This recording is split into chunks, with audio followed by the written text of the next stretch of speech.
এখন দুর্নীতি যাতে না হয়, ওই দমন বিভাগের দুর্নীতি বন্ধ করার জন্য যারে বানানো হলো, তারাও যাতে আবার দুর্নীতি না করে সেই জন্য এন্টি করাপশন। কত এন্টি বানাবেন কোন? ঠিকাইতে পারবেন না, ঠেকাতে পারবেন না।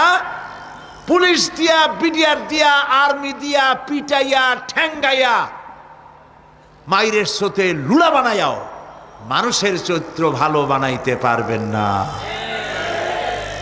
মানুষের চরিত্র কেমনে ভালো বানানো হবে? 5 কোটি টাকা বলে যে হুজুর অমুক অফিসার খুব ভালো, টাকা পয়সা খায় না। আরে ভাই, কত খায় না তাই কর, কদ্দুর হইলে খায়, এরকম লোকও আছে। তবে হ্যাঁ, আল্লাহর মেহেরবানি ভালো অফিসারও আছে, আলহামদুলিল্লাহ বলে। আমাদের দেশে ভালো অফিসার, জোরে কন আলহামদুলিল্লাহ বলে। সেই জন্য রাতের আধারে কোটি কোটি টাকার